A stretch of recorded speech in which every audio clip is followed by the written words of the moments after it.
এজন্য রাত গভীরে এই নীরব সময়ে ইনসাফের সাথে ভাবেন কি করছেন। 30 বছর ধরে যারা সুদ খান, এই সুদখোর হারামখোর, আপনি কি করছেন? বছরের পর বছর যারা কিস্তি নেন, কিস্তিখোর হারামখোর, কি করছেন? মরতেন না? কবরে যাবেন না? তোমরা যারা এক ওয়াক্ত নামাজ পড়ো নাই বাবা, এই আব্বা, আজকের সারা দিন যারা এক ওয়াক্ত নামাজ পড়লা না, আবার রাত ভর যারা নারী ছবি উলঙ্গ দৃশ্য দেখো, তো প্রতিবার নর্তকী দেখলে, হারাম ছবি দেখলে বীর্যপাত হয়, শরীর নাফাক হয়। আর আল্লাহর নবী বলছে, চোখ দিয়া হারাম ছবি দেখলেও জিনা, দিল দিয়া ভাবলেও জিনা, আর নিজের হাত লজ্জাস্থানে ব্যবহার করে নাপাক নষ্ট করলে তাও জিনা। আর আল্লাহর নবী বলছে, এই জিনাকার, এই ব্যভিচারী, মালউন, অভিশপ্ত। নবীজি বলছে যে জিনা করে সে মুমিন থাকে না। লা ইয়াজনি জানি হিনা ইয়াজনি ওয়া হুয়া মুমিন। সারাদিনে এক ওয়াক্ত নামাজও পড়লা না, রাতভর ছবি নারী অস্থি দৃশ্য দেখে শরীর নাপাক করে এই যে শুয়ে রইলা, যদি আর ঘুম না ভাঙে, এই রাত যদি আর ভোর না হয়, হ্যাঁ, তো তোমার মৃত্যু কিসের উপরে হইল? তো তোমার আখিরাত কি হবে?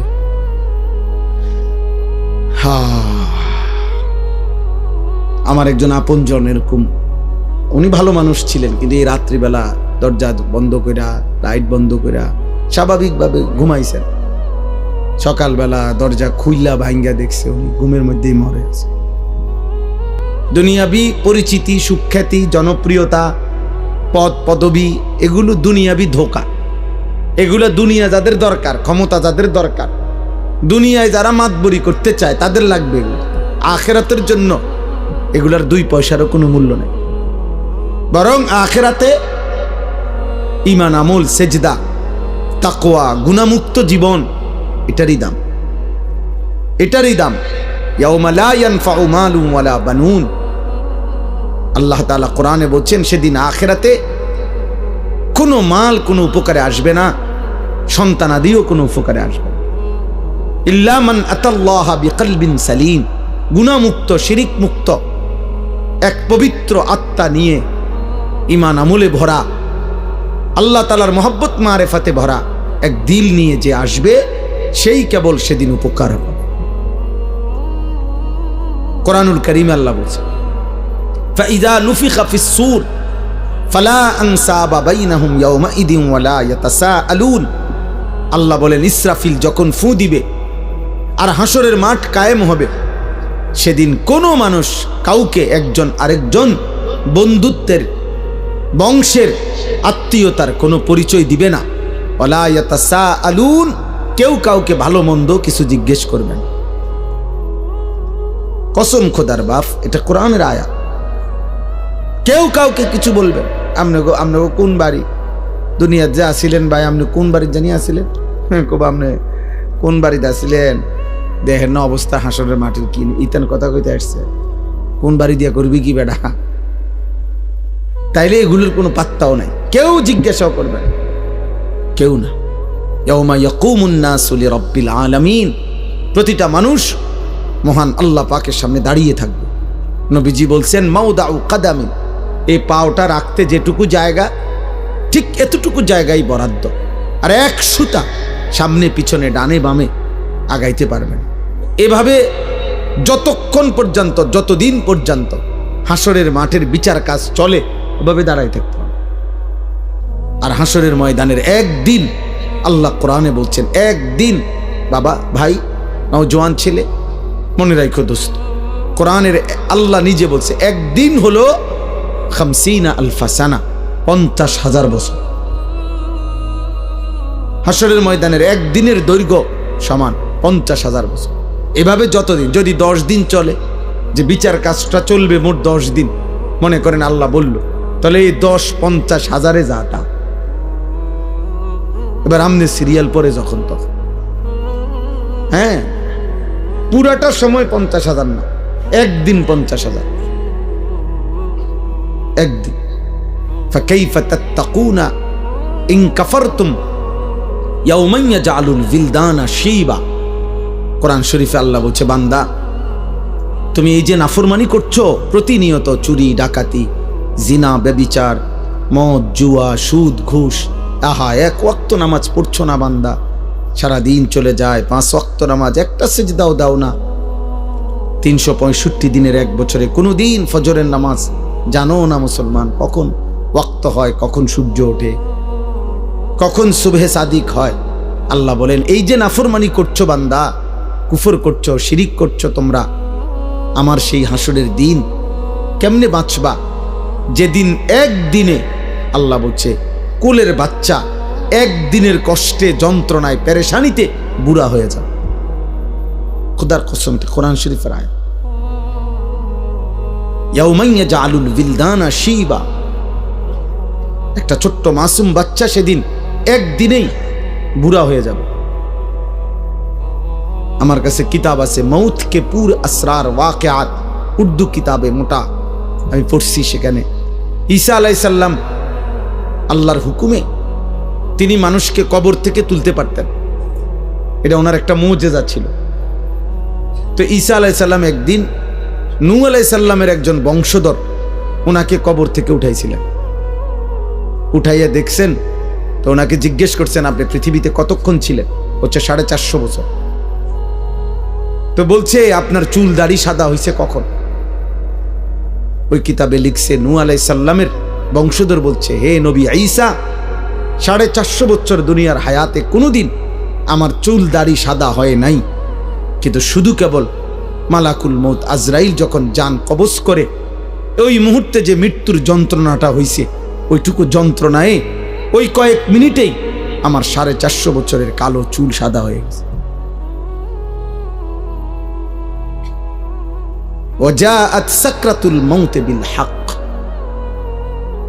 আল্লাহ তাআলা কোরআনে বলছে, বান্দা সত্য সত্য মৃত্যুর যন্ত্রণা আসবে বান্দা, সে বড় কঠিন বান্দা। ঈমানদার হইলে তো সহ্য করার ক্ষমতা থাকবে, কিন্তু নাফরমান হইলে 900 বছরের সুখ এই 1 সেকেন্ডের মৃত্যু যন্ত্রণা ভুলিয়ে দেবে। কিতাবের মধ্যে আছে, আমরা নিজে পড়ছি, নবীজির একজন বিখ্যাত সাহাবী আমর ইবনুল আস, অনেক বড় একজন সাহাবী ছিলেন রাদিয়াল্লাহু তাআলা আনহু। ওনার মৃত্যুর পূর্বে ওনার সন্তান আব্দুল্লাহ, তিনি ওনার আব্বাকে জিজ্ঞেস করছিলেন, এই সাহাবীকে, যে আব্বা, এই মুহূর্তে আপনি নবীর শ্রেষ্ঠ সাহাবী, বড় সাহাবী, আপনি মিশর বিজয়কারী সাহাবী, এই সাহাবী মিশর বিজয় করেছিলেন, আপনি এই মুহূর্তে মৃত্যুর পূর্বে আপনার সাকরাতুল মাউত, মৃত্যুর যন্ত্রণাটা কেমন হচ্ছে, আপনি একটু বলবেন? তখন ওই বাবা নবীর সাহাবী ওনার সন্তানকে বলতেছিলেন, ইয়া বুনাইয়া কাআন্না জিবালাদ দুনিয়া আলা সাদরি, হে আমার সন্তান, কসম খোদার বাপ, আমার মনে হচ্ছে মৃত্যু যন্ত্রণার এই মুহূর্তে পৃথিবীর সমস্ত পাহাড় আমার বুকের উপরে চাপ দিয়ে রাখছে। ওই ছেলে, ওই ওঠো, মোবাইল বন্ধ না করতে বলে সরে যাও, ওঠে। তো এটা ধরে রাখছো কেন? বন্ধ করলে তো তুমি পকেটে নাও, এটা এটা এমনি দ্বারা কি বোঝা যায় না এটা, যে তুমি নিজে নিজে কথা শুনলা কেন? জি মা, আমার এটা ইচ্ছা করে আমি কষ্ট দিই, হয়তো ধমকটা দিলাম, এটার উদ্দেশ্য ভাইয়া তোমার ফায়দা, তুমি তাকায়া শোনো, দেখবা ফায়দা হবে। এ তো মালিকের কথা, রবের কথা, আল্লাহর ওয়াদা, এটা ফাসতামিউ লাহু ওয়া আনসিতু, আদেশ। আল্লাহ বলছে, আমার বান্দা আমার কথা মনোযোগ দিয়ে শোনো, চুপ থাকো, লাআল্লাকুম তুরহামুন, আমি আল্লাহ ওয়াদা দিলাম তৎক্ষণাৎ তোমার উপরে রহমত বর্ষিত হবে। কসম খোদার, এটা কোরআন শরীফের আয়াত। আল্লাহ বলছে, আমার কথা যখনই বলা হয় তুমি চুপ থাকবা, মনোযোগ দিয়ে শুনবা, তোমার উপরে রহমত বর্ষিত হবে।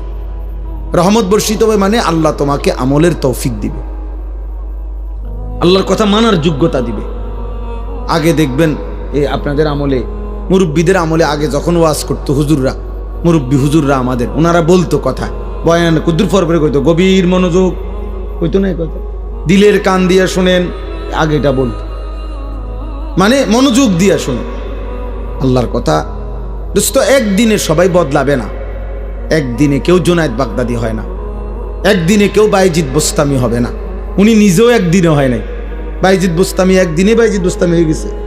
আব্দুল কাদের জিলানী একদিনেই এত বড় আউলিয়া হয়ে গেছে। তাইলে ওনারাও মেহনত করছে, ওনারাও রাতের পর রাত দিনের পর দিন আল্লাহকে ডাকছে, কানছে, চোখের পানি ফেলছে।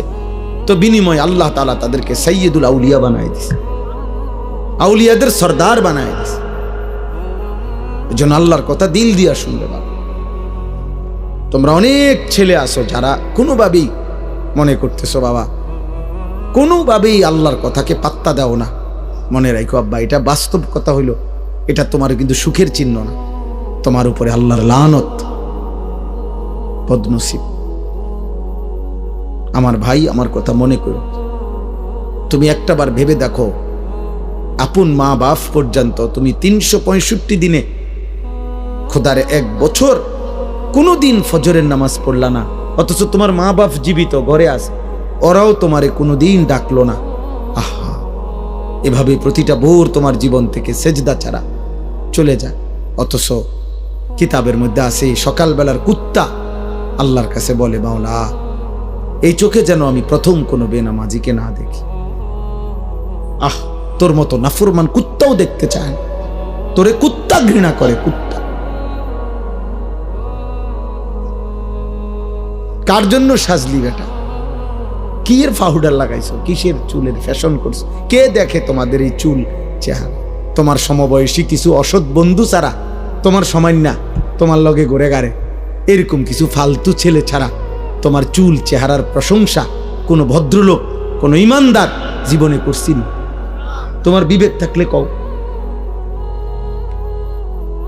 একটা ছেলে বলো পৃথিবীর কোন সভ্য মানুষ, ভদ্র মানুষ, যে বাবা তোমার এই চুল দেখে মনে হইতেছে তুমি একটা নেককার ছেলে, তোমার চেহারা দেখে মনে হইতেছে তুমি একটা ভালো বংশের ছেলে। তাইলে তোমার এই অসৎ চেহারা তো তুমি তোমার বাপকে অপমান করলা। কিরে তুই কোন ঘরের পুত্রে, তোরদের দেখতে ফুটটা ঘরের মতো লাগে। তাইলে এই কথা যদি বলে তো তুই কাকে অপমান করলি? বাপ নিজে তো অপমান হলি, তোমার বাপকেও তো অপমান, তুমি তো তোমার বংশকে অপমান করলা। কোন বিবেকবান তো তার ইজ্জত নষ্ট করে না, সম্ভ্রম নষ্ট করে না। আত্মমর্যাদা, আত্মসম্মান যারা আছে, সে প্রয়োজনে ধুকে ধুকে মরে যায়, সে প্রয়োজনে অনাহারে মরে যায়, কারো কাছে হাত পাতে না। এটা হলো গায়রত, আত্মসম্মান, আত্মসম্মান, আত্মমর্যাদা,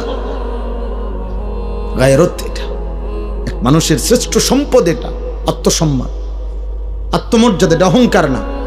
অহংকার তো হলো বড়াই করা। আসলে আমার ইমান, আমি মুসলিম।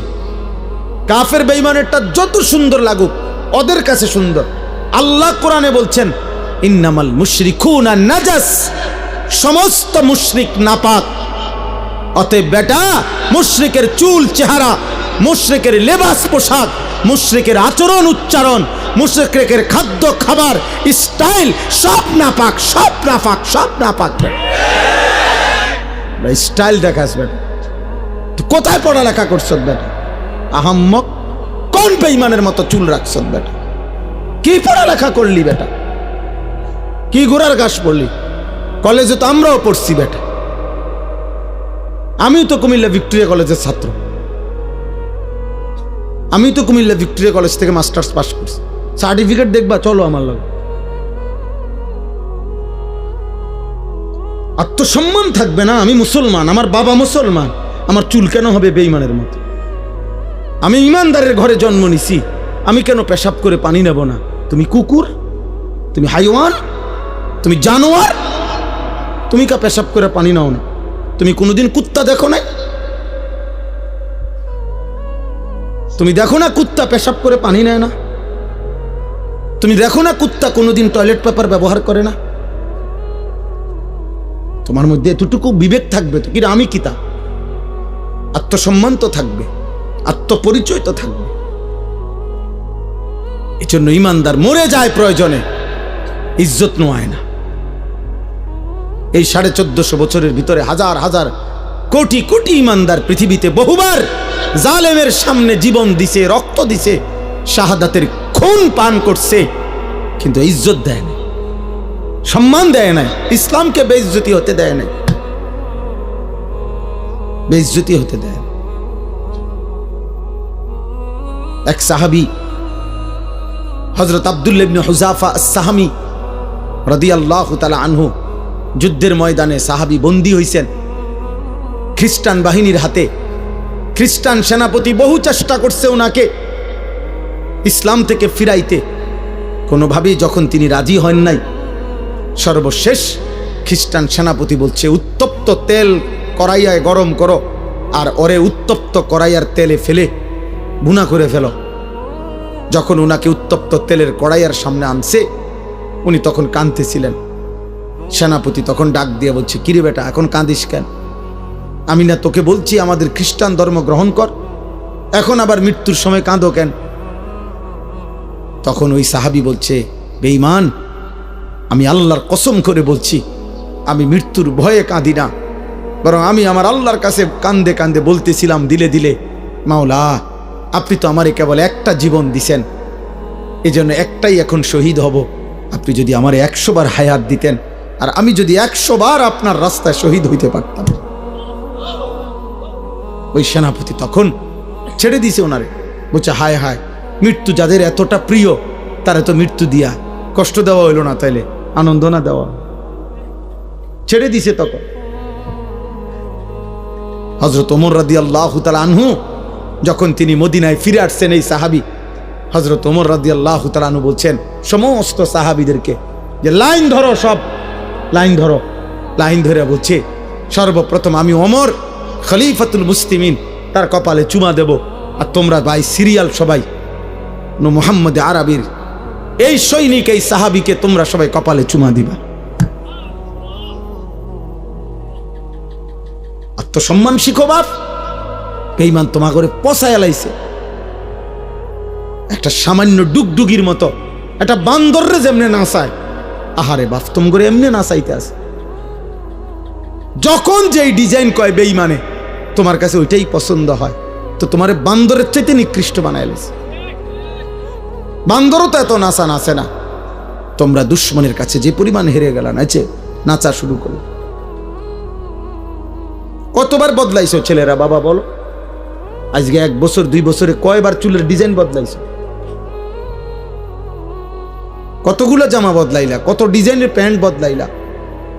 কই আমরা তো আলহামদুলিল্লাহ বুঝ হওয়ার পর থেকে আমরা মাদ্রাসাওয়ালারা আলহামদুলিল্লাহ আর কোনোদিন এই জামা, পোশাক, টুপি, এই দাড়ি টুপি বদলাইনি। আমরা বিশ্বাস করি কলিজা দিয়া যে এই টুপি, এই দাড়ি, এই চুল, চেহারা, এই লেবাস পোশাকের সাথে আমার নবী সাল্লাল্লাহু আলাইহি সাল্লাম, সাহাবায়ে কেরামের সম্পর্ক আছে, আমার সনদ আছে। আমাদের সমস্ত পাঞ্জাবি, টুপি, লুঙ্গির সনদ আছে যে নবীজি সাল্লাল্লাহু আলাইহি সাল্লাম এগুলো পরতেন, সাহাবারা পরতেন। তোমার চুলের সনদ কও, তোমার সিবা প্যান্ট কে পরছে পৃথিবীতে প্রথম, তুমি কও। হ্যাঁ কও, তুমি কও না আব্বা। বলে, আমার এই ডিজাইনের চুল সর্বপ্রথম পৃথিবীতে যিনি রাখছেন তিনি হলেন এমন বড় দার্শনিক পণ্ডিত, এত বড় মহামানব যে যিনি আটলান্টিক মহাসাগর জায়গার থেকে সরাই লেছে।